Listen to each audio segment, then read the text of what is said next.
Welcome to the Handyman Pros Radio Show. Home improvement and maintenance tips from the pros.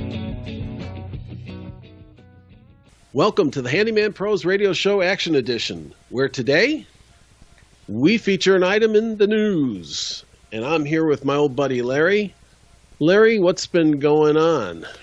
John, you know what I've been doing? I've been working on another older house. This one was built in 52, I think, something like that, early 50s. And you know what I've been doing, John? I've been rewiring. And why have I been rewiring? Well, I can tell you why. I know. I was going to say, I'm sure you can. And actually, this is what you found in the news. Let's talk about that for a minute. What did we find in the news? This is about why it pays to complain, right? Why it pays to complain, and it's an article by Mark Odie. I hope I pronounced that right. But you know, folks, if you have an older home, you know, the outlets, the receptacles, only had two prongs on them. Two wires, yes, only two wires.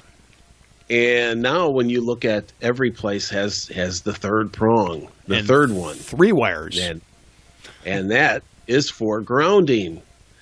So now, you know, I didn't know this, but in this article, it kind of did a little bit of the historical event or the history of why that came to be.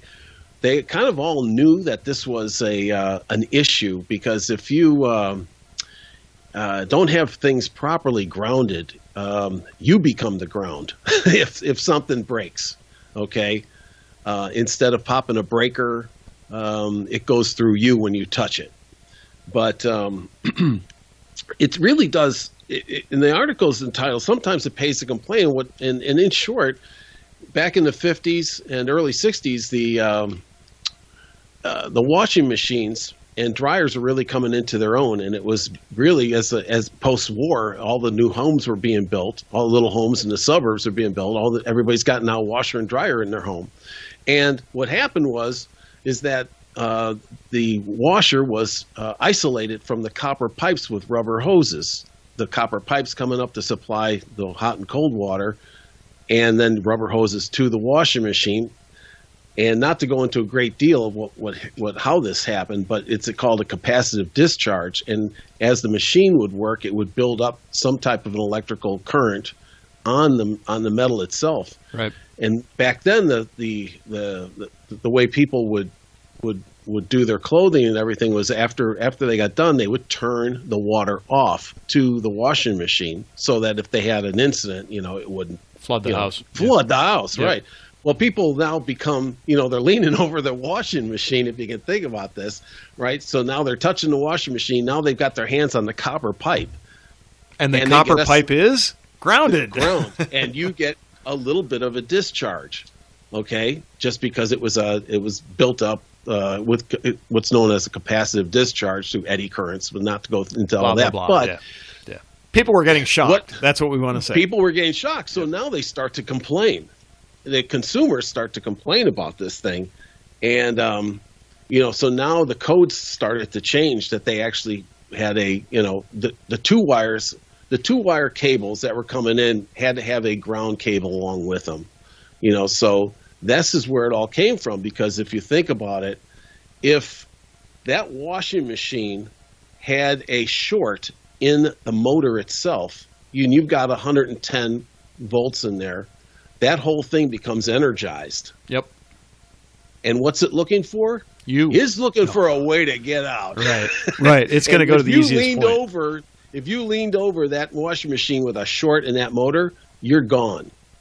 Well, because it's going through you. Yeah, it just depends, but yeah. Not that third wire. Not with the third wire. Not with the third wire. So it's going to pop the circuit breaker, and this became this became in toasters.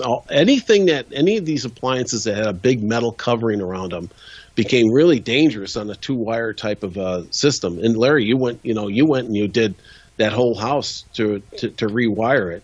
Yeah, just to pull. We pulled new wire because it was time, right? It was time. Right. And there's other ways around this. I think we've talked about it before with ground fault things. But it was kind of an interesting little article about people start to complain. If people didn't complain about this, it probably taken a lot longer to get properly grounded electrical in your home. So. Yep. There you go. And so it does pay to complain on occasion. Just don't complain at the Handyman Pros radio show. That's all. That's right. Exactly. Hey, folks, don't forget to join our Facebook group. That's at Handyman Pros. You can also send us an email, questions at Handyman Pros Radio Show. You can follow us on Twitter at Handyman Radio, and we will see you all next week. Ladies and gentlemen, if you've enjoyed this podcast and have derived some value from it, here's 4 things you can do.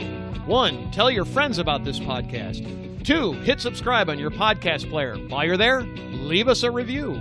3, subscribe to our newsletter by going to handymanprosradioshow.com and click on the subscribe button. We'll inform you of upcoming events, shows, and give you actionable tips for maintaining your home and property. And 4, send us an email with your questions to questions@handymanprosradioshow.com. That's handymanprosradioshow.com. That's our show for this week. Thanks for listening. We'll see you next week on the Handyman Pros Radio Show.